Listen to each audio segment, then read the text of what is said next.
ಸ್ನೇಹಿತರೆ, ಪುಣೆಯ ಕೇತನ್ ಕೊಲೆ ಪ್ರಕರಣಕ್ಕೆ ಸಂಬಂಧಿಸಿದಂತೆ ಸಿಯಾ ಮತ್ತು ಆಕೆಯ ಗೆಳೆಯ ಚೇತನನ್ನ ಪೊಲೀಸರು ಈಗಾಗಲೇ ಬಂಧಿಸಿರೋದು ನಿಮ್ಗೆ ಗೊತ್ತೇ ಇದೆ. ಈ ಪ್ರಕರಣಕ್ಕೆ ಸಂಬಂಧಿಸಿದಂತೆ ಪೊಲೀಸರು ವಿಚಾರಣೆಯನ್ನ ಮುಂದುವರಿಸಿದ್ದು ಏನೇನು ಬೆಳವಣಿಗೆಗಳಾಗಿದೆ ಅನ್ನೋದನ್ನ ಇವತ್ತಿನ ವಿಡಿಯೋದಲ್ಲಿ ನಾನು ನಿಮ್ಗೆ ಹೇಳ್ತಾ ಇದ್ದೀನಿ. ನಿಮ್ಗೆ ನನ್ನ ವಿಡಿಯೋಗಳು ಇಷ್ಟ ಆದ್ರೆ ಸಬ್ಸ್ಕ್ರೈಬ್ ಮಾಡಿ, ಶೇರ್ ಮಾಡಿ, ಹಾಗೆ ನೋಟಿಫಿಕೇಶನ್ ಬಟನ್ ಒತ್ತೋದು ಮಾತ್ರ ಮರಿಬೇಡಿ. ನೀವು ನೋಡ್ತಾ ಇದ್ದೀರಾ ವಾಯ್ಸ್ ಆಫ್ ಪದ್ಮಾ.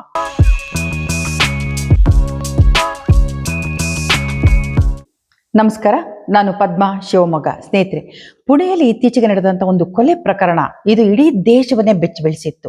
ಕಾರಣ ಏನು ಅಂತಂದ್ರೆ, ತುಂಬಾ ಶ್ರೀಮಂತ ಕುಟುಂಬದಿಂದ ಬಂದಂತ ಕೇತನ್ ಎನ್ನುವಂತ ಹುಡುಗನನ್ನ ಮದುವೆ ಆಗ್ಬೇಕಾಗಿದ್ದಂತ ಹುಡುಗಿ ತನ್ನ ಪ್ರಿಯಕರನ ಜೊತೆ ಸೇರಿ ಪುಣೆಯ ಒಂದು ಲೋಹಗಡ ಅನ್ನುವಂತ ಒಂದು ದೊಡ್ಡ ಕೋಟೆ, ಬೆಟ್ಟದ ಮೇಲೆ ಇರುವಂತ ಕೋಟೆ, ಅಲ್ಲಿ ಪ್ರವಾಸಿ ತಾಣ ಕೂಡ ಅದು. ಅಲ್ಲಿ ಆತನನ್ನ ಮೇಲಿನಿಂದ 400 ಅಡಿ ಆಳದ ಕಂದಕಕ್ಕೆ ತಳ್ಳಿ ಕೊಲೆ ಮಾಡಿದ್ದಾರೆ ಅಂತ ಹೇಳಲಾಗಿದೆ. ಈಗ ಈ ಪ್ರಕರಣ ಇಡೀ ದೇಶದಲ್ಲೇನೆ ಮದುವೆ ಆಗುವಂತ ಹುಡುಗಿಯರ ಬಗ್ಗೆನೆ ಅನುಮಾನ ಪಡೋ ಹಾಗೆ, ಹುಡುಗರು ಹೆದರ್ಕೊಳ್ಳೋ ಹಾಗೆ ಮಾಡಿದಂತ ಒಂದು ಪ್ರಕರಣ ಅಂತ ಹೇಳ್ಬೋದು. ಇದಕ್ಕೆ ಮುಂಚೆ ಸೋನಂ ರಘುವಂಶಿದು ಕೂಡ ಅದೇ ರೀತಿಯಾಗಿತ್ತು. ರಾಜ ರಘುವಂಶಿಯನ್ನ ಮದುವೆ ಆದ ನಂತರ ಹನುಮೂನಿಗೆ ಕರ್ಕೊಂಡು ಹೋದಂತ ಸೋನಂ ಆತನನ್ನ ಮೇಲಿನಿಂದ ತಳ್ಳಿ ಕೊಲೆ ಮಾಡಿದ್ಲು.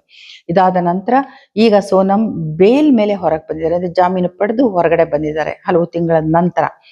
ಇದೆಲ್ಲ ನೋಡಿದಾಗ ಇದು ಬೆನ್ನಲ್ಲೇನೆ ಇನ್ನೊಂದು ಮತ್ತು ಅಂಥದೇ ಒಂದು ಪ್ರಕರಣ ನಡೆದಿರೋದು ಇಡೀ ದೇಶಕ್ಕೆ ನಿಜವಾಗ್ಲೂ ಒಂದು ಭಯಭೀತರನ್ನಾಗಿ ಮಾಡುವಂತ ವಿಚಾರ ಆಗಿತ್ತು. ಈಗ ಅಲ್ಲಿಗೆ ಪೊಲೀಸರು ಈಗ ಸಿಯಾಳನ್ನ ಮತ್ತೆ ಚೇತನನ್ನ ಇಬ್ರನ್ನು ಅರೆಸ್ಟ್ ಮಾಡಿದ್ದಾರೆ, ಹೌದು. ಆದ್ರೆ ಯಾರು ನಿಜವಾಗ್ಲೂ ಇವರಿಬ್ರಲ್ಲಿ ಕೇತನನ್ನ ತಳ್ಳಿದ್ದು ಅನ್ನೋದು ಇದುವರೆಗೆ ಪೊಲೀಸರಿಗೆ ಇಬ್ರು ಕೂಡ ಬಾಯ್ ಬಿಟ್ಟಿಲ್ಲ. ಇಬ್ರು ಕೂಡ ನಾನಲ್ಲ ಅಂತ ಹೇಳ್ತಾ ಇದ್ದಾರೆ. ಹಾಗಾಗಿ ಈಗ ಅವರು ತಳ್ಳಿದ್ದನ್ನ ನೋಡಿದಂತ ಪ್ರತ್ಯಕ್ಷ ದರ್ಶಿ ಕೂಡ ಯಾರು ಇಲ್ಲದೆ ಇರೋದ್ರಿಂದ, ಕಣ್ಣಾರೆ ಕಂಡಂತವ್ರು ಯಾರು ಸಿಗದೆ ಇರೋದ್ರಿಂದ ಈಗ ಬಹಳಷ್ಟು ಕ್ಲಿಷ್ಟಕರ ಪ್ರಕರಣ ಆಗಿ ಇದು ಪೊಲೀಸರಿಗೆ ಪರಿಣಮಿಸಿದೆ. ಈಗಾಗಲೇ ಅಲ್ಲಿ ಮೇಲೆ ಲೋಹಗಡಿಗೆ ಹೋಗುವಾಗ ಏನು ಟಿವಿ ಕ್ಯಾಮ್ರಾಗಳಿತ್ತು, ಆ ಕ್ಯಾಮ್ರಾಗಳನ್ನ ಹುಡುಕಿ ಅಲ್ಲಿಂದ ಫುಟೇಜ್ ಅನ್ನ ತಗೊಂಡಿದ್ದಾರೆ. ಇವರೊಬ್ರು ಹೋಗಿರೋದು, ಚೇತನ್ ಹಿಂಬಾಲಿಸಿರೋದೆಲ್ಲ ಇದೆ. ಇದ್ರ ಬಗ್ಗೆ ನಾನು ಹೇಗೆ ಈ ಕೊಲೆ ಪ್ರಕರಣ ಆಯ್ತು ಅನ್ನೋದನ್ನ ನಾನು ಈಗಾಗಲೇ ಹಿಂದೆ ಒಂದು ವಿಡಿಯೋದಲ್ಲಿ ಮಾಡಿ ಹೇಳಿದೀನಿ. ನೀವು ನೋಡಿಲ್ಲ ಅಂದ್ರೆ ಆ ವಿಡಿಯೋವನ್ನ ದಯವಿಟ್ಟು ನೋಡಿ. ಈಗ ವಿಚಾರಣೆ ನಡೀತಾ ಇದೆ. ಪೊಲೀಸರು ಇಬ್ಬರನ್ನು ಕೂಡ ಅರೆಸ್ಟ್ ಮಾಡಿ ವಿಚಾರಣೆ ಮಾಡ್ತಾ ಇದ್ದಾರೆ. ಎರಡೂ ಕುಟುಂಬದವರು ಕೂಡ ಒಬ್ಬರ ಮೇಲೆ ಒಬ್ರು ಆರೋಪ ಮಾಡ್ತಾ ಇದ್ದಾರೆ. ಈಗ ಚೇತನ್ಗೆ ಮತ್ತೆ ಸಿಯಾಗೆ ಮೊದಲಿನಿಂದ ಗೆಳೆತನ ಇತ್ತು ಅನ್ನೋದಂತೂ ಸ್ಪಷ್ಟವಾಗಿ ಗೊತ್ತಾಗಿದೆ, ಬಯಲಾಗಿದೆ. ಈಗ ಇವರಿಬ್ಬರ ವಿಚಾರದಲ್ಲಿ ಸಿಯಾಳ ಸಹೋದರ ಸಾಹಿಲ್ ಮಾತಾಡಕ್ಕೆ ಶುರು ಮಾಡಿದ್ದಾರೆ. ಅವರನ್ನ ಈಗ ವಿಚಾರಣೆ ಮಾಡ್ತಾ ಇದ್ದಾರೆ ಪೊಲೀಸರು. ಯಾಕೆ ಅಂತಂದ್ರೆ, ಸಾಹಿಲ್ಗೆ ಇವರಿಬ್ರು ಪ್ರೀತಿಸ್ತಿದ್ರು ಅನ್ನೋ ವಿಚಾರ ಗೊತ್ತಿತ್ತು. ಆದ್ರೆ ಸಾಹಿಲ್ ಹೇಳೋ ಪ್ರಕಾರ, ನಾನು ಸಿಯಾಳನ್ನ ಕೇಳಿದೆ, ನೀನ್ ಏನಾದ್ರು ಅವನ ಜೊತೆ ಅಫೇರ್ ಇಟ್ಕೊಂಡಿದ್ಯಾ, ನೀನ್ ಅವನನ್ನ ಪ್ರೀತಿಸ್ತಿದ್ಯಾ ಅಂತ ಕೇಳಿದಾಗ ಅವಳು ಇಲ್ಲ ಅಂತಂದ್ಲು. ಕೇತನ್ ಜೊತೆನೆ ನಾನು ಮದುವೆ ಆಗಿ ಅವನ ಜೊತೆನೆ ಸಂಸಾರ ಮಾಡ್ಬೇಕು ಅಂತ ಇದೀನಿ, ಅದೆಲ್ಲ ಹಳೆಯ ಕತೆ ಅಂತ ಹೇಳಿ ಅವಳು ಹೇಳಿದ್ರಿಂದ ನಾನು ಮನೆಯವ್ರಿಗೆ ಹೇಳ್ಬೇಕು ಅಂತಿದ್ದೋನು ಹೇಳಲಿಲ್ಲ ಅಂತ ಹೇಳ್ತಾರೆ. ಅಂದ್ರೆ ಅಪ್ಪ ಅಮ್ಮನಿಗೆ ಈ ವಿಚಾರ ಗೊತ್ತಿಲ್ಲ, ತಮ್ಮನಿಗೆ ಗೊತ್ತಿತ್ತು ಅಂತ. ಕೊನೆಗೆ ಇವರಿಬ್ಬರಿಗೆ ಒಂದು ಸ್ಥಳ ಮಹಜರು ಮಾಡ್ತಾರೆ. ಕರ್ಕೊಂಡು ಹೋಗ್ಬಿಟ್ಟು ಪ್ರತ್ಯೇಕವಾಗಿ ಕರ್ಕೊಂಡು ಹೋಗ್ತಾರೆ. ಅಲ್ಲಿ ಮೇಲ್ಗಡೆಯಿಂದ ಒಂದು ಕೇತನ್ನ ಪ್ರತಿಕೃತಿಯನ್ನ ತಗೊಂಡು ಹೋಗಿ ಅಲ್ಲಿಂದ ಮೇಲ್ಗಡೆಯಿಂದ ಕೆಳಗಡೆ ಕಂದಕಕ್ಕೆ ಯಾವ ಜಾಗದಿಂದ ಬಿದ್ದಿದ್ದ ಕೇತನು ಆ ಜಾಗದಿಂದಾನೇ ಹಾಕಿ ಹೇಗಾಯ್ತು ಈ ಪ್ರಕರಣ ಅನ್ನೋದನ್ನ ಒಂದು ಸ್ಥಳ ಮಹಜರು ಮಾಡ್ತಾರೆ. ಇನ್ನು ಮಹಜರ್ಗಾಗಿ ಸಿಯಾಳನ್ನ ಲೋಹಗಢ ಕೋಟೆಗೆ ಕರ್ಕೊಂಡು ಹೋಗಿ ವಾಪಸ್ ಕರ್ಕೊಂಡು ಬರ್ತಿರುವಾಗ ಕ್ಯಾಮ್ರಾಮನ್ಗಳು ಮತ್ತೆ ಮಾಧ್ಯಮದವರು ಬಹಳ ಜನ ಅಲ್ಲಿ ನೆರೆದಿರ್ತಾರೆ. ಅವರೆಲ್ಲರ ಕಡೆಗೆ ಮಿಡ್ಲ್ ಫಿಂಗರ್ ಅನ್ನ ಸಿಯಾ ತೋರಿಸ್ತಾಳೆ. ಇದು ಈಗ ವಿಡಿಯೋ ಮತ್ತೆ ಫೋಟೋಗಳು ಎಲ್ಲ ಕಡೆ ವೈರಲ್ ಆಗ್ತಾ ಇದೆ. ಇದು ಎಲ್ಲರಲ್ಲಿ, ಅಂದ್ರೆ ಮಾಧ್ಯಮದವರಲ್ಲೂ ಕೂಡ ಆಕ್ರೋಶನ ಉಂಟು ಮಾಡಿದೆ. ಅಂದ್ರೆ ಯಾರು ಏನು ಮಾಡ್ಕೊಳಕ್ ಆಗಲ್ಲ ಅನ್ನೋ ರೀತಿನಲ್ಲಿ ಆಕೆ ತೋರಿಸಿಲ್ಲ ಅಂತ. ಆದ್ರೆ ಆ ಸಿಯಾಳ ತಂದೆ, ಇಲ್ಲ ಅವಳಿಗೆ ಬೆರಳು ಡೋರ್ಗೆ ಸಿಕ್ಕಾಕೊಂಡು ಗಾಯ ಆಗಿತ್ತು, ಗಾಡಿಯ ಡೋರ್ಗೆ ಸಿಕ್ಕಾಕೊಂಡು, ಅದಕ್ಕೆ ಅವಳು ಆ ಬೆರಳನ್ನ ಹಾಗೆ ಇಟ್ಕೊಂಡಿದ್ಲು ಅಂತ ಹೇಳ್ತಾರೆ. ಆದ್ರೆ ಆ ರೀತಿ ಅಲ್ಲಿ ಕಾಣ್ತಾ ಇಲ್ಲ. ಇದಾದ ನಂತರ ಪೊಲೀಸರು ಏನ್ ಮಾಡ್ತಾರೆ, ಇವ್ರಿಗೆ ಮಂಪರ್ ಪರೀಕ್ಷೆ ಮಾಡ್ಬೇಕು ಅಂತೇಳಿ ಕೋರ್ಟ್ಗೆ ಅರ್ಜಿಯನ್ನ ಸಲ್ಲಿಸ್ತಾರೆ. ಯಾಕಂದ್ರೆ ಇವರಿಬ್ರು ಕೂಡ ಒಪ್ಕೊಳ್ತಿಲ್ಲ ಯಾರು ಮಾಡಿದಾರೆ ಈ ಕೊಲೆನ ಅನ್ನೋದನ್ನ. ಆದ್ರಿಂದ ನಮ್ಗೆ ಮಂಪರ್ ಪರೀಕ್ಷೆ ಮಾಡುವಂತ ಅಗತ್ಯ ಇದೆ ಅಂತ ಕೇಳ್ಕೊತಾರೆ. ಆದ್ರೆ ಇಲ್ಲಿ ಒಂದು ತೊಡಕಿರುತ್ತೆ, ಏನಂದ್ರೆ ಮಂಪರ್ ಪರೀಕ್ಷೆಯನ್ನ ಏನ್ ಆರೋಪಿಗಳು ಯಾರಿಗ್ ಮಾಡ್ಬೇಕು ಅಂತಿದಾರೋ ಅವರ ಅನುಮತಿ ಪಡೆಯದೆ ಮಾಡಕ್ ಬರೋದಿಲ್ಲ. ಈಗ ಸಿಯಾ ಮತ್ತೆ ಚೇತನ್ ಇಬ್ರು ಕೂಡ ಬಂಪರ್ ಪರೀಕ್ಷೆಗೆ ಒಳಪಡೋದಕ್ಕೆ ಒಪ್ಕೊಂಡಿಲ್ಲ, ಅವರು ನಿರಾಕರಿಸಿದ್ದಾರೆ. ಸಿಯಾ ಕೇತನಿಂದ ಮದುವೆ ಖರ್ಚಿಗೆ ಅಂತ ಅಂದ್ರೆ ಒಡವೆ ಮತ್ತೆ ಡ್ರೆಸ್ಗಳನ್ನ ತಗೊಳಕ್ಕೆ ಅಂತ ಸುಮಾರು 1 ಕೋಟಿಯಷ್ಟು ರೂಪಾಯಿನ ಪಡೆದಿದ್ಲು ಅಂತ ಹೇಳಲಾಗಿದೆ. ಇದನ್ನ ಆಕೆ ಚೇತನ್ಗೆ ಕೊಟ್ಟಿದ್ಲು ಅಂತ. ಅಂದ್ರೆ ಚೇತನ್ ಕ್ರಿಕೆಟ್ ಪ್ಲೇಯರ್, ಆತ ರಣಜಿ ಟ್ರೋಫಿಲಿ ಆಡ್ಬೇಕು ಅಂತ ಕೂಡ ಆಸೆ ಪಟ್ಟಿದ್ದ. ಆಮೇಲೆ ಈಗಾಗಲೇ ಕೆಲವು ಸಿಕ್ಕಿರುವಂತ ಒಂದು ವಿಡಿಯೋದಲ್ಲಿ ಚೇತನ್ ಮತ್ತೆ ಸಿಯಾ ಇಬ್ರು ಕೂಡ ತುಂಬಾ ಆತ್ಮೀಯವಾಗಿ ಕ್ರಿಕೆಟ್ ಮ್ಯಾಚ್ ಒಂದನ್ನ ಫೀಲ್ಡ್ ಅಲ್ಲಿ ನೋಡ್ತಾ ಇರೋದು, ಮತ್ತೆ ಆ ತಂಡದ ಒಂದು ಜರ್ಸಿಯನ್ನ ಹಾಕೊಂಡು ತುಂಬಾ ಅನ್ಯೋನ್ಯವಾಗಿರುವಂತಹ ವಿಡಿಯೋ ಎಲ್ಲ ಕಡೆ ಹರಿದಾಡ್ತಾ ಇದೆ. ಸೊ ಹಾಗಾಗಿ ಕ್ರಿಕೆಟ್ ಅಲ್ಲಿ ಅವನಿಗೆ ತುಂಬಾ ಆಸಕ್ತಿ ಇದ್ದಿದ್ರಿಂದ ಮತ್ತೆ ಅವನಿಗೆ ಹಣದ ಅಗತ್ಯ ಕೂಡ ತುಂಬಾ ಇತ್ತು ಅಂತ ಹೇಳಲಾಗ್ತಿದೆ. ಆ ಕಾರಣಕ್ಕಾಗಿ ಇವಳು 1 ಕೋಟಿಯಷ್ಟು ರೂಪಾಯಿನ ಚೇತನ್ಗೆ ಕೊಟ್ಟಿದ್ಲು ಅಂತ ಗೊತ್ತಾಗಿದೆ. ಇದೆಲ್ಲವನ್ನ ನೋಡಿದಾಗ ಮತ್ತೆ ಅವರು ಪೊಲೀಸರು ಹೇಳೋ ಒಂದು ಮಾಹಿತಿ ಪ್ರಕಾರ ಇನ್ನೊಂದು ಅವ್ರದ್ದು ಪ್ಲಾನ್ ಇತ್ತು. ಅದೇನು ಅಂತಂದ್ರೆ, ಈ ರೀತಿ ಕೊಲೆ ಮಾಡೋದು ಒಂದು ಪ್ಲಾನ್ ಆದ್ರೆ, ಇನ್ನೊಂದು ಪ್ಲಾನ್ ಏನಿತ್ತಂದ್ರೆ ಒಂದು 3 ವರ್ಷದವರೆಗೆ ಇವಳು ಮದುವೆ ಮಾಡ್ಕೊಂಡು ಕೇತನ್ ಜೊತೆಲೆ ಸಂಸಾರ ಮಾಡ್ತಾ ಇರೋದು. ಅದಾದ ನಂತರ ಒಂದಷ್ಟು ಲಾಭ ಮಾಡ್ಕೊಂಡು ಅಥವಾ ಅದು ಹಣದ ಲಾಭನೂ ಇರ್ಬೋದು, ಅದನ್ನ ಮಾಡ್ಕೊಂಡ್ಮೇಲೆ ಚೇತನು ಅವಳು ಇಬ್ರು ಕೂಡ ಇವನನ್ನು ಮುಗಿಸ್ಬಿಟ್ಟು ಮದುವೆ ಮಾಡ್ಕೊಳ್ಳೋದು ಅನ್ನೋ ಪ್ಲಾನ್ ಇತ್ತು ಅಂತ ಕೂಡ ಹೇಳಲಾಗ್ತಾ ಇದೆ. ಬಹುಶಃ ಅದು ಕೂಡ ಇದ್ದಿರಬಹುದು. ಅಂದ್ರೆ ಇಲ್ಲಿ ಕೆಲವೊಂದು ಘಟನೆಗಳನ್ನ ನೋಡಿದಾಗ ಸಿಯಾಳಿಗೆ ಒಂದು ಹಣದ ವ್ಯಾಮೋಹ ಕೂಡ ಇತ್ತು, ಮತ್ತೆ ಶ್ರೀಮಂತಿಕೆಯ ಒಂದು ಹುಚ್ಚು ಇತ್ತು. ಯಾಕಂದ್ರೆ ಆಕೆಯ ಲೈಫ್ ಸ್ಟೈಲ್, ಮತ್ತೆ ಇನ್ನೊಂದು ವಿಡಿಯೋದಲ್ಲಿ ಕೂಡ ಅದು ಗೊತ್ತಾಗ್ತಾ ಇದೆ. ಒಂದು ಪಬ್ನಲ್ಲಿ ಆಕೆ ಜೋರಾಗಿ ಪಾರ್ಟಿಲಿ ಸೆಲೆಬ್ರೇಟ್ ಮಾಡ್ತಾ, ಡ್ರಿಂಕ್ಸ್ ಮಾಡ್ತಾ, ಡ್ಯಾನ್ಸ್ ಮಾಡ್ತಾ ಇರ್ತಾಳೆ. ಕೊನೆಗೊಂದು ಫೋನ್ ಕಾಲ್ ಬರುತ್ತೆ ಆಕೆಗೆ. ಅದರಲ್ಲಿ ಅವಳು ಜೋರಾಗಿ ಕಿರ್ಚ್ಕೊಂಡು, ಮ್ಯೂಸಿಕ್ ಜೋರಾಗಿದ್ದರಿಂದ ಅವಳು ಜೋರಾಗಿ ಕಿರ್ಚಿದ್ದು ಕೂಡ ಅಲ್ಲಿ CCTV ಇದರಲ್ಲಿ ರೆಕಾರ್ಡ್ ಆಗಿದ್ದಾರೆ. ಅವನು ನನಗೆ ಚೀಟ್ ಮಾಡ್ದ, ಮತ್ತೆ ಈಗ ಕಾಲ್ ಮಾಡ್ತಾ ಇದ್ದಾನೆ ಅಂತ ಒಂದು ಹೇಳ್ತಿರುವಂತ ಮಾತು ಇದೆ. ಇದು ಎಲ್ಲಾದ್ರೂ ಇದೆಲ್ಲವನ್ನ ನೋಡಿದಾಗ ಒಂದಷ್ಟು ಬೇರೆ ಬೇರೆ ರೀತಿಯ ಅನುಮಾನಗಳು ಬರ್ತಾ ಇದೆ. ಆಮೇಲೆ ಈಗ ಸಿಯಾಳ ಇನ್ನೊಂದು ಫೋನ್ ಏನಿತ್ತು ಅದು ಪೊಲೀಸರಿಗೆ ಸಿಕ್ಕಿದೆ.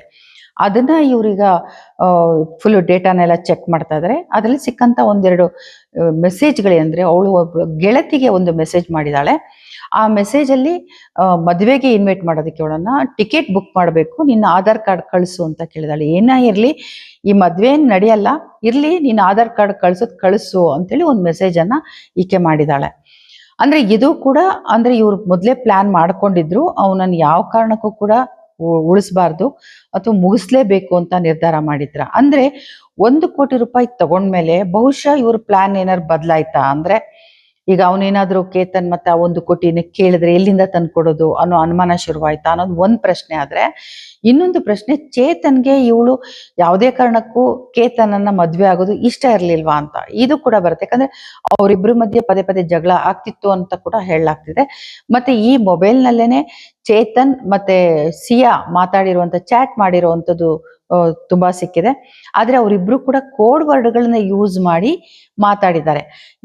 ಈ ಕೋಡ್ ವರ್ಡ್ಗಳನ್ನ ಬಿಡಿಸೋದಿಕ್ಕೆ ಅದರ ಏನು ಅರ್ಥ, ಏನ್ ಹೇಳ್ತಿದಾರೆ ಅವರು ಅಂತ ಅರ್ಥ ಮಾಡ್ಕೊಳ್ಳೋಕೆ ಪೊಲೀಸರಿಗೆ ಒಂಚೂರು ಸಮಯಾವಕಾಶ ಬೇಕಿರೋದ್ರಿಂದ ಕೋರ್ಟ್ನಲ್ಲಿ ಅವರು ಆ ಸಮಯಾವಕಾಶವನ್ನ ಕೇಳಿದ್ದಾರೆ. ಇಲ್ಲಿ ಇದೆಲ್ಲ ನಡೆದಿರುವಂತ ಒಂದು ಬೆಳವಣಿಗೆಗಳನ್ನು ನೋಡಿದ್ರೆ, ಮತ್ತೆ ಸಿಯಾ ತಮ್ಮ ಹೇಳಿರೋದು, ಮತ್ತೆ ಇಲ್ಲಿನ ಬದಲಾವಣೆ ಆಗಿರೋದು, ಮತ್ತೆ ಸಿಯಾ ಗೆಳತಿಗೆ ಮಾಡಿರುವಂತ ಮೆಸೇಜ್, ಇದನ್ನೆಲ್ಲ ನೋಡಿದಾಗ ಇಲ್ಲಿ ಒಂದ್ ರೀತಿನಲ್ಲಿ ಸಿಯಾ ತುಂಬಾ ಕೋಲ್ಡ್ ಬ್ಲಡೆಡ್ ಅಂತ ಅನಿಸ್ತಾ ಇದೆ. ಮತ್ತೆ ಆಕೆಯ ಬಿಹೇವಿಯರ್, ಮಿಡ್ಲ್ ಫಿಂಗರ್ ತೋರಿಸುವಂತ ನಡವಳಿಕೆ, ಮತ್ತೆ ಅವಳ ಲೈಫ್ ಸ್ಟೈಲ್, ಇದನ್ನೆಲ್ಲ ನೋಡಿದಾಗ ಬಹುಶಃ ಚೇತನ್ ಜೊತೆನಲ್ಲಿ ಇವಳಿಗೆ ಮೊದಲು ಒಂದು ಸ್ನೇಹ ಪ್ರೇಮ ಇತ್ತು.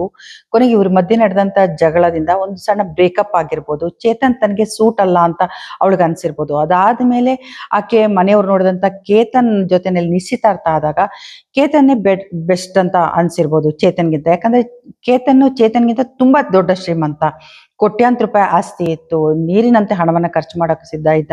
ಇದನ್ನೆಲ್ಲ ನೋಡಿದಾಗ ಸಹಜವಾಗಿಯೇ ಸಿಯಾಳಿಗೆ ಕೇತನ್ ನನಗೆ ಸೂಕ್ತ ಅಂತ ಅನ್ಸಿರ್ಬೋದು, ಇದೇ ಬೆಸ್ಟ್ ಅಂತ. ಆದ್ರೆ ಸ್ವಲ್ಪ ದಿನ ಅವರಿಬ್ರು ಒಡನಾಟ ಇಟ್ಕೊಂಡು ಓಡಾಡೋದು ಮಾಡಕ್ಕೂ ಶುರು ಮಾಡಿದ್ಮೇಲೆ ಬಹುಶಃ ಕೇತನ್ ಕೂಡ ಅವಳಿಗೆ ಸರಿ ಅಂತ ಅನ್ಸಿಲ್ದೇ ಇರ್ಬೋದು, ಒಪ್ಕೊಳಕ್ ಕಷ್ಟ ಆಗಿರ್ಬೋದು.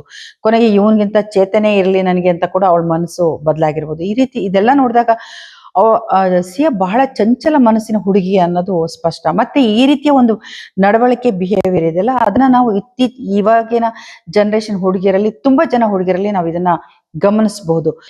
ಈಗ ಈ ಹುಡುಗಿಯರು, ಈ ತರದ ಚಂಚಲ ಮನಸ್ಸಿನ ಹುಡುಗಿಯರಿಗೆ ಹಣದ ಮೋಹ ಕೂಡ ತುಂಬಾ ಇರುತ್ತೆ. ಹಣವಂತರನ್ನ ಅವರು ಹೆಚ್ಚಾಗಿ ಇಷ್ಟಪಡ್ತಾರೆ. ಹಾಗೇನೆ ತುಂಬಾ ಸ್ಟೈಲಿಶ್ ಆಗಿರ್ಬೇಕು, ಸ್ಪೋರ್ಟಿವ್ ಆಗಿರ್ಬೇಕು, ಮತ್ತೆ ಹ್ಯಾಂಡ್ಸಮ್ ಆಗಿರ್ಬೇಕು, ಈ ರೀತಿನೂ ಕೂಡ ಬಯಸ್ತಾರೆ. ಈ ರೀತಿ ಎರಡರ ಮಧ್ಯೆ ಸಿಯಾ ಯಾವ್ದಾದ್ರು ಡಿಸಿಷನ್ ತಗೊಳಕ್ಕಾಗದೆ ಈ ರೀತಿ ದುಡುಕದ್ಲಾ ಅನ್ನೋಂತ ಒಂದು ಅನುಮಾನ ಕೂಡ ಬರುತ್ತೆ.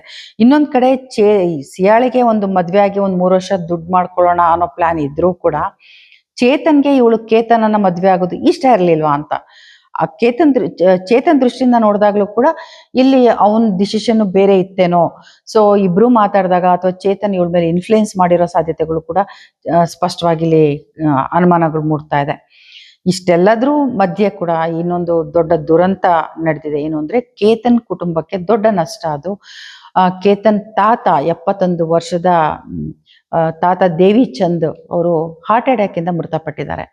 ಇದು ಅವ್ರ ಕುಟುಂಬಕ್ಕೆ ಆದಂತ 2ನೇ ಆಘಾತ.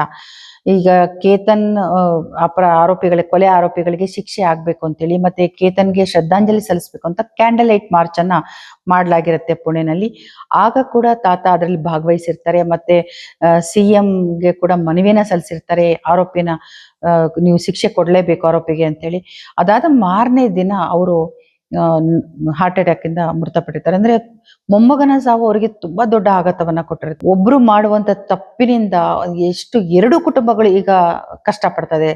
ಸಿಯಾ ಕುಟುಂಬನೂ ಕಷ್ಟಪಡ್ತಾ ಇದೆ, ಈ ಕಡೆ ಕೇತನ್ ಕುಟುಂಬನೂ ಕೂಡ ನೋವಿನಲ್ಲಿ ಇದೆ. ಇಷ್ಟೇ ಅಲ್ಲ, ಚೇತನ್ ಕುಟುಂಬ ಕೂಡ ತಲೆ ಎತ್ಕೊಂಡು ಹೊರಗಡೆ ಓಡಾಡಕ್ ಆಗ್ತಿಲ್ಲ ಅಂತ ಹೇಳ್ತಾ ಇದಾರೆ. ಅಂದ್ರೆ ಇಡೀ 3 ಕುಟುಂಬಗಳು ಇವತ್ತು ನರಕವನ್ನ ಅನುಭವಿಸಿದೆ ಅಂತಾನೆ ಹೇಳ್ಬಹುದು. ಈ ಪ್ರಕರಣದ ನಂತರ ಲೋಹಗಡ್ಗೆ ಹೋಗೋ ಜನರ ಸಂಖ್ಯೆ ತುಂಬಾ ಜಾಸ್ತಿ ಆಗಿದೆ ಅಂತೆ. ಕೊನೆಗೆ ಆ ಸಿಯಾ ಮತ್ತೆ ಕೇತನ್ ಇದ್ದಂತ ಪಾಯಿಂಟ್ ಇತ್ತಲ್ಲ, ಕೇತನ್ ಬಿದ್ದು ಸತ್ತಂತ ಜಾಗ, ಆ ಜಾಗವನ್ನ ಸಿಯಾ ಪಾಯಿಂಟ್ ಅಂತ ಜನ ಗುರ್ಸಕ್ ಶುರು ಮಾಡಿರೋದು ತುಂಬಾ ವಿಪರ್ಯಾಸ ಅಂತಾನೆ ಹೇಳ್ಬೇಕು. ಅದಕ್ಕೆ ಸೋಷಿಯಲ್ ಮೀಡಿಯಾದಲ್ಲಿ ತುಂಬಾ ಜನ ಅದಕ್ಕೆ ವಿರೋಧ ಕೂಡ ವ್ಯಕ್ತಪಡಿಸಿದ್ದಾರೆ. ಒಟ್ಟಾರೆಯಾಗಿ ಈ ಕೇತನ್ ಕೊಲೆ ಪ್ರಕರಣ ಪೊಲೀಸರಿಗೆ ಕಗ್ಗಂಟಾಗ್ಬಿಟ್ಟಿದೆ ಅಂತಾನೆ ಹೇಳ್ಬೋದು. ಕೇತನ್ ಮನೆಯವರು ಹೇಗಾದ್ರೂ ಮಾಡಿ ಆರೋಪಿಗಳಿಗೆ ಶಿಕ್ಷೆ ಕೊಡಿಸ್ಬೇಕು ಅಂತೇಳಿ ಪ್ರಯತ್ನ ಪಡ್ತಾ ಇದ್ದಾರೆ. ಜೊತೆನಲ್ಲಿ ಎಲ್ಲರನ್ನ ಅಂಗಲಾಚಿಸಿದ್ದಾರೆ. ಯಾರಾದ್ರೂ ನಿಮ್ಗೆ ಮಾಹಿತಿಗಳು ಗೊತ್ತಿದ್ರೆ, ನೀವೇನಾದ್ರೂ ಗೊತ್ತಿದ್ರೆ ಹೇಳಿ ಅಂತೇಳಿ. ಅದಕ್ಕಾಗಿ ಪೊಲೀಸರು ಕೂಡ ಇವಾಗ 3ನೇ ವ್ಯಕ್ತಿಗಾಗಿ ಹುಡುಕ್ತಾ ಇದ್ದಾರೆ. ಅಂದ್ರೆ ಈ ಕೊಲೆ ಪ್ರಕರಣಕ್ಕೆ ಸಂಬಂಧಪಟ್ಟಂತೆ ಬಲವಾದಂತ ಒಂದು ಸಾಕ್ಷಿಯಾಗಬಲ್ಲಂತ ಯಾರಾದ್ರೂ ವ್ಯಕ್ತಿ ಇದಾರಾ, ಯಾರಾದ್ರೂ ಕನೆಕ್ಟ್ ಇದ್ರ ಇವ್ರ ಜೊತೆನಲ್ಲಿ ಅಂತ ಹುಡುಕ್ತಾ ಇದಾರೆ. ಒಂದು ಮೂಲದ ಪ್ರಕಾರ ಈಗ ಇವರಿಬ್ರಿಗೂ ಗೊತ್ತಿರುವಂತ ಒಬ್ಬ ಸ್ನೇಹಿತ, ಆತನಿಗೆ ಇವ್ರು ಮಾಡ್ತಿದ್ದಂತ ಪ್ಲಾನ್ ಗೊತ್ತಿತ್ತು, ಇವರಿಬ್ರು ಅವನ ಹತ್ರ ಎಲ್ಲವನ್ನ ಹೇಳಿದ್ರು ಅನ್ನೋಂಥ ವಿಷಯ ಗೊತ್ತಾಗ್ತಾ ಇದೆ. ಅದು ಇನ್ನಷ್ಟೇ ಏನು ನಿಖರವಾಗಿ ಖಚಿತವಾಗಿ ಗೊತ್ತಾಗ್ಬೇಕಾಗಿದೆ. ಅವನಿಗೂ ಕೂಡ ಅವತ್ತಿನ ದಿನ ಬರೋದಿಕ್ಕೆ ಹೇಳಿದ್ರು, ಆದ್ರೆ ಅವನು ಹೋಗ್ಲಿಲ್ಲ. ಮತ್ತೆ ಅವರಿಬ್ರಿಗೂ ಈ ಕೆಲಸವನ್ನ ಮಾಡಬೇಡಿ ಅಂತ ಬುದ್ಧಿವಾದ ಕೂಡ ಹೇಳಿದ್ದ ಅಂತ ಒಂದು ವರದಿ ಹೇಳ್ತಾ ಇದೆ. ಬಟ್ ಇದು ಪೊಲೀಸರ ಕಡೆಯಿಂದ ನಮ್ಗೆ ಖಚಿತವಾದಂತ ಮಾಹಿತಿ ಸಿಗ್ಬೇಕಾಗಿದೆ. ಪೊಲೀಸರು ಆತನನ್ನ ವಿಚಾರಣೆ ಮಾಡಿ ಏನ್ ಮಾಹಿತಿಯನ್ನ ನೀಡ್ತಾರೆ ಅದನ್ನ ನಾನು ಮುಂದಿನ ದಿನಗಳಲ್ಲಿ ನಿಮ್ಗೆ ತಿಳಿಸ್ತೀನಿ. ಆದ್ರೆ ಇಲ್ಲಿ ಸೋನಂ ರಘುವಂಶಿ ಕೊಲೆ ಪ್ರಕರಣದಲ್ಲಿ ಸೋನಂ ಈಗ ಬೇಲ್ ತಗೊಂಡು ಹೊರಗೆ ಬಂದಿದ್ದಾರೆ. ಇದನ್ನ ನೋಡಿದಾಗ ಈ ಪ್ರಕರಣನೂ ಹಾಗೇನಾಗುತ್ತಾ, ಬಲವಾದ ಸಾಕ್ಷಿ ಇಲ್ಲದೆ ಕಾರಣಕ್ಕೆ ಈ ಕೇಸು ಕೂಡ ಬಿದ್ದು ಹೋಗುತ್ತಾ? ಕೇತನ್ ಕೊಲೆ ಪ್ರಕರಣದಲ್ಲಿ ಆರೋಪಿಗಳಿಗೆ ಶಿಕ್ಷೆ ಆಗ್ಲಿಲ್ಲ ಅಂತಂದ್ರೆ ಅದು ನಿಜವಾಗ್ಲೂ ಸಮಾಜಕ್ಕೊಂದು ಕೆಟ್ಟ ಸಂದೇಶವನ್ನ ರವಾನೆ ಮಾಡಿದ ಹಾಗೇನೆ. ಅಂದ್ರೆ ಸಾಕ್ಷಿ ಇಲ್ಲದ ಕಾರಣಕ್ಕೆ ಅವ್ರಿಗೇನಾದ್ರು ಜಾಮೀನು ಸಿಕ್ಕಿ ಅವರು ಹೊರಗಡೆ ಬಂದ್ರು ಅಂತಂದ್ರೆ ಇದು ಒಂದಷ್ಟು ಜನರಿಗೆ ಯಾವ ರೀತಿಯ ಒಂದು ಸಂದೇಶವನ್ನ ಕೊಡುತ್ತೆ ಅಂತ ಹೇಳಿ. ಅಂದ್ರೆ ಏನ್ ಮಾಡಿ ಕೊಲೆ ಮಾಡಿ ಕೂಡ ತಪ್ಪಿಸ್ಕೊಳ್ಬಹುದು ಅನ್ನೋ ಒಂದು ಸಂದೇಶವನ್ನ ನೀಡುತ್ತಾ ಅನ್ನೋಂತ ಒಂದು ಆತಂಕ ಕೂಡ ಆಗುತ್ತೆ. ಸ್ನೇಹಿತರೆ, ನೀವು ನೋಡ್ತಾ ಇದ್ದೀರಾ ವಾಯ್ಸ್ ಆಫ್ ಪದ್ಮ. ನಿಮ್ಗೆ ನನ್ನ ವಿಡಿಯೋಗಳು ಇಷ್ಟ ಆದ್ರೆ ಸಬ್ಸ್ಕ್ರೈಬ್ ಮಾಡಿ, ಶೇರ್ ಮಾಡಿ, ಹಾಗೆ ನೋಟಿಫಿಕೇಶನ್ ಬಟನ್ ಒತ್ತೋದು ಮಾತ್ರ ಮರಿಬೇಡಿ. ನಿಮ್ಗೆಲ್ರಿಗೂ ಒಳ್ಳೇದಾಗ್ಲಿ. ನಮಸ್ಕಾರ.